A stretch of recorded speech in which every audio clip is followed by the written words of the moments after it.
What is up, Illuminaires? Welcome back to another Lorcana video. Lorcana has been released and a lot of you have gotten your hands on some fresh new cards, and now you're probably wondering, if you haven't already, what is the best deck in Lorcana right now? Some of you want to just play the best of the best, or maybe you are deviously trying to come up with a counter right now. Either way, you gotta first know what it is. After weeks of testing in various online play methods, players have come to a general consensus that Amethyst Ruby Control has center stage right now. Already widely regarded as the best, it's currently dominating the meta with great card draw from Amethyst, powerful removal from Ruby, and oppressive top end drops from both colors. It's a titan to beat at the moment. So in this video, I kind of wanted to show you my take on the deck, cards that I included and why, as well as giving you other options for cards that are seeing play in other variations of the deck at the moment. I'll make sure you get a good idea of how it functions, and if you're going to be cracking packs open looking to build it or against it, good luck and happy hunting.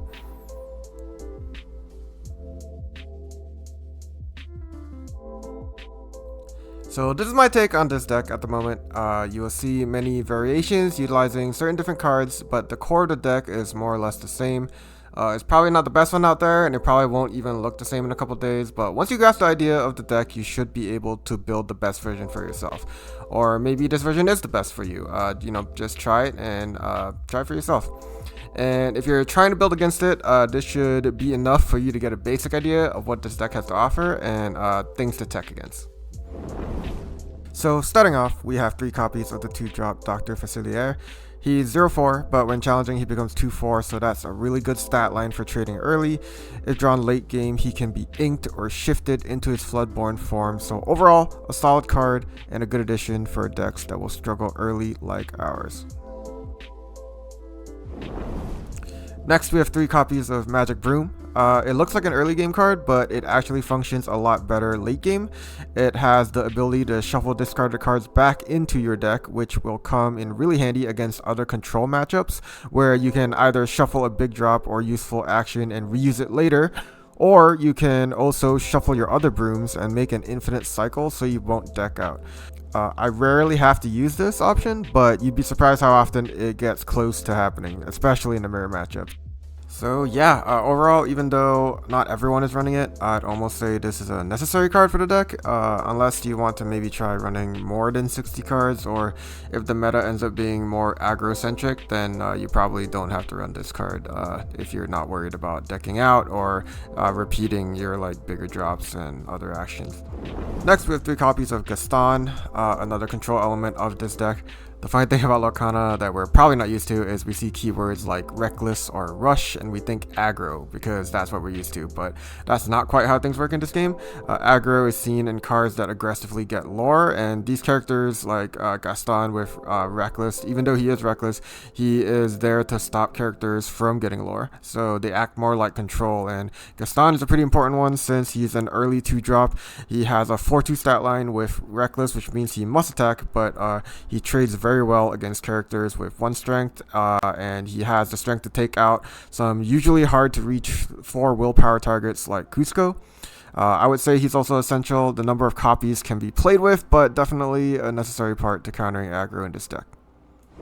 Next, we have the Sorceress Maleficent, 4 copies of her.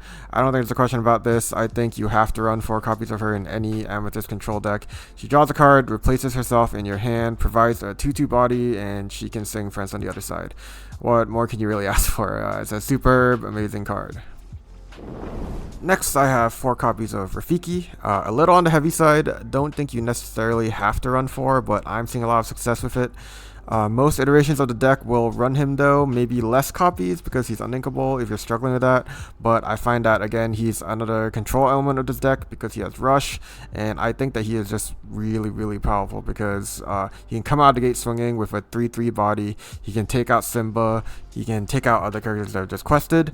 Even though he's uninkable, I feel like running 4 copies is worth it, so especially having a rare keyword in Amethyst, yeah, 4 copies, I haven't had any issues with it yet. Next is 4 copies of the Queen. I feel like every iteration of this deck runs 4 copies of her. She's great for similar reasons to Maleficent. She can exert herself to draw cards, so in times when you're just stalling, you can just draw off of her. She has a 4-5 stat line, which is solid, and yeah, just again, in Amethyst Control, a really good card. Next, 4 copies of Maui Hero to All, in contention for one of the best Ruby cards at the moment. He's inkable, he's a 6/5 body for only 5 ink. He has Rush, just arguably one of the best removal cards, which is weird to say since he's a character, but I mean, he can possibly remove multiple targets over several turns and still continue to be a threat on the board after. And yeah, I think everyone kind of agrees right now he's one of the best Ruby cards at the moment. Next, I'm only running 1 copy of Dr. Facilier, Agent Provocateur. That's maybe another questionable aspect, but I see decks either not running him or running more of him. I just think his ability is really useful. Obviously, whenever one of your characters is banished in a challenge, they go back to your hand. He can be shifted in, he has 3 lore, just a really solid card. I just think he's in contention with a lot of good cards in the upper ink cost slots of this deck. And I don't necessarily want to see him every game. Like, when he shows up big. And in decks like these with heavy draw, even when you run one-ofs of cards, you will still likely see them if the game goes on long enough. So don't be afraid of one-ofs, in this deck at least. In other decks, they might not be as consistent, but in this deck, one-ofs, two-ofs, you will see them more often than you think. So yeah, just one of him at the moment. That might change in the future, but for now, it's fine. Next, 2 copies of Ursula. She's just a big body, 2/8 with 3 lore that just begs to have removal used on her, which usually I don't even mind. I almost prefer it versus using those removals on my other big drops. But yeah, she just acts as a solid threat and draws you a card and takes away your opponent's lore while she's at it. Just 2 copies. I find her ability a little more useful usually than Facilier, but still not useful enough that I want more of her. She's uninkable as well and also fighting for those big drop slots. So yeah, 2 copies for now works fine for me. If you're playing multiplayer, obviously she's way better. So in those situations, maybe think about 3 or 4. 4 copies of Shift Aladdin, probably one of my favorite cards in the set. Just big body, really good ability, has the ability to shift even though I don't run any little Aladdins in this deck. He actually pairs really well with Amethyst, where there are ways to forcefully exert opponents and give Aladdin challenge targets to give you that 4 lore swing. So yeah, great, and inkable as well, really good card. 4 copies of Spirit of Winter Elsa. This card is amazing. Just an amazing ability where she will exert 2 opponents and they will stay exerted throughout your opponent's turn. She quests for 3 lore. You just have to answer her. Some games I find myself brooming her back into the deck and just playing her a 5th, 6th time. And in those standoffs, she makes a difference. You know, you can exert opponents so you can challenge them out or just so that they can't quest. Just a very powerful ability. 4 copies of Maleficent Monstrous Dragon. Just an amazing card once you hit the ink count to be able to play her. She removes, she places a body on your board, a big body at that, and she also quests for 2 lore. I don't think anyone is arguing that this is a bad card, so yeah, I run 4 copies, she's inkable, so no concern with that. 3 copies of Befuddle. Not everyone is running this, but I find it to be a really good way to slow aggro down, especially if you're stuck going second. It's inkable, so even if you draw them later, they still serve a purpose. So yeah, not much to say about this. It's a good answer when you didn't draw your anti-aggro and you're on the back foot. 3 copies of Dragonfire, an amazing removal card in contention for the best. Just banish a character, no questions asked, just solid. What else can you say about it? I'm only running 3 because it is uninkable and we're kind of pushing it with I think 20 uninkables in this deck. A high number, but with all the draw, not too big a deal. So yeah. Next, we have 4 copies of Pot of Greed. You have to run 4. If you're running Amethyst, a lot of singing targets, you can play for free, you'd be crazy not to. And if you don't need it, just ink it away. 4 copies of Be Prepared, probably the meta definer right now. Just the fact that if you're playing against Ruby, they might have this card, you just have to play differently. Running 4 copies just gives you all the outs against aggro, against control, against every kind of deck. Just wipe the board when you don't like it. And so yeah, amazing card. You could maybe run less, but I like to see it every single game. So the more you run, the more often you see it consistently. So 4 copies. 2 copies of Shield of Virtue. This one is another questionable pick. Not everyone runs it. I was recently enlightened on how useful items are, and it combos off some of your cards pretty well, so I'm just keeping 2. I only really need 1 on the board at a time, so if you happen to draw them both, you can just ink 1 away, and if you really don't think that it's suiting your board at the moment, just feel free to ink them both. 2 copies of Magic Mirror.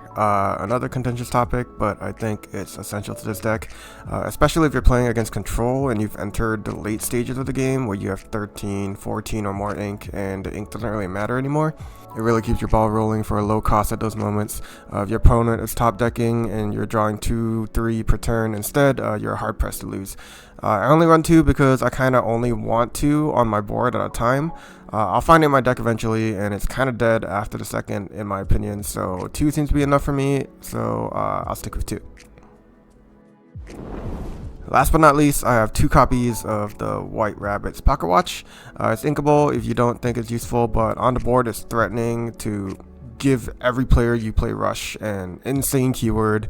The threat of any card in your deck being able to challenge immediately is just a little underrated in my opinion. I think a lot of people think it's good too, but I don't see this in every deck, so I think it's pretty important. Really good card, just 2 for now though.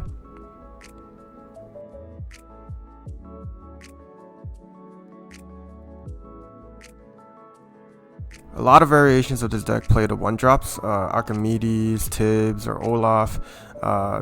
It's a more permanent body than Befuddle, so if you prefer that, feel free to swap them in that place. If you're struggling a lot with aggro, this will help as well. Lofi sees a lot of play in this deck. If you want to play him, probably do so in place of the Shield of Virtue. He just acts as a not repeatable version of Shield that also plops a body on the board. Just a matter of choice, definitely not wrong. Jafar, Keeper of Secrets is another option. It's an interesting card. I personally don't like it, but that doesn't mean it's bad. He gains more strength the more cards you have in your hands, so especially in the mid game, like he'll probably be pretty big, especially in control matchups where you've been like holding on to cards. I just felt he wasn't really impactful in my own games, but I've definitely seen it have success, so maybe it's just playstyles or whatever. Definitely feel free to try him out for yourself and see what you think. Ursula's Cauldron. Now, a lot of people prefer this over Magic Mirror. Some like it with Magic Mirror, possibly as a one-of. It all comes down to personal preference. If you're on the fence, I would suggest adding it in and seeing how it plays and going from there. But yeah, definitely not a bad card. Another card Amethyst Ruby players just love to have. And finally, for my list at least, BLT. I see it in a lot of Amethyst Ruby decks, a big evasive body that quests for a whopping 4 lore, a game ender for sure. It is expensive though, and I don't think I've quested with it over any of my games, so it just gets removed or I use it to trade against other evasives. I can definitely see it replacing maybe Ursula or something, but yeah, again, up to your personal preference.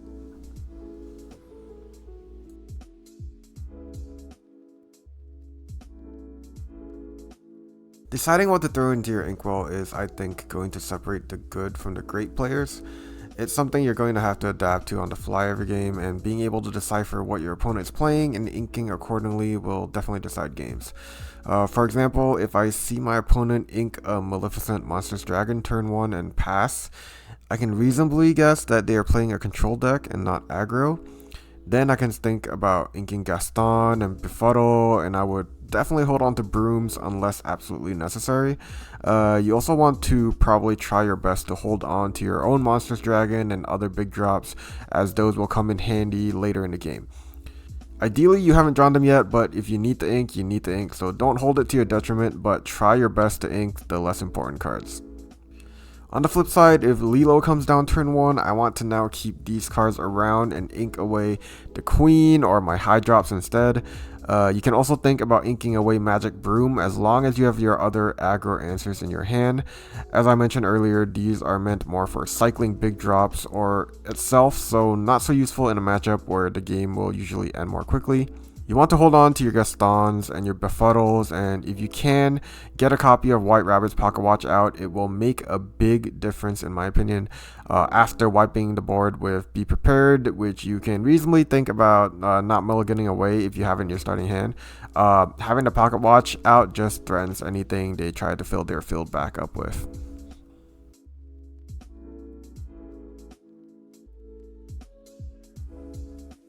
Some good combos to know when playing this deck include Elsa, Spirit of Winter, and either Maui or Rafiki. Elsa can exert your opponents, and either of these characters can rush out and deal with them either this turn or the following turn since they stay exerted. If you already have Aladdin out on your board, which is often possible since he can be your turn 7 play followed by turn 8 Elsa, you can exert your opponent for Aladdin's 4-lore swing. If you have Pocket Watch, this is particularly unexpected and deadly as you can play Elsa, followed next turn by playing Aladdin, rushing him, and running him into your target. Shift Facilier also enjoys the company of Rafiki or Maui. Rafiki more so since he costs less and you can potentially rush him into enemies multiple times per turn. You just play him, challenge in a way that gets him banished and back into your hand, play him again, challenge again, rinse and repeat until you either run out of ink or your opponent runs out of characters. Brooms can also be cycled by him like Mickey Mouse Sorcerer does, more efficiently so with, again, the help of the Pocket Watch. The Queen works really well with Shield of Virtue, either if you want to draw 2 cards by exerting the Queen, unexerting with Shield, exerting again, you can draw and then challenge, you can quest and draw, any iteration you want really, just makes her that much more versatile. As mentioned before, Pocket Watch works really well with Aladdin. Even without Elsa, he can come out and surprise opponents that just quested or otherwise exerted themselves and swing for 4 lore. The watch also works well with the likes of Gaston, making him into an early mini Maui with the rush recklessly. And that's the deck and all its inner workings that I believe I've managed to suss out. Will it still be relevant now that Lorcana is out in the wild? That's the $1,000,000 question, and who knows? Metas will change, more decks will be discovered, maybe one of you will deduce a counter, hopefully with the help of this video. But right now at least, this is the deck to beat. Or maybe this deck will last. It's performing spectacularly right now, beyond expectations, so yeah, if you want to play the best deck, this is what most people agree is it. Thank you guys for watching this video. If you like this content and want to see more, please thumbs it up and subscribe to my channel, and I will dish out more when I can. And yeah, hope you guys enjoyed. Hope you guys are getting the Lorcana product you've been waiting for, and I wish you guys the best of luck, and I'll see you guys next time. Peace.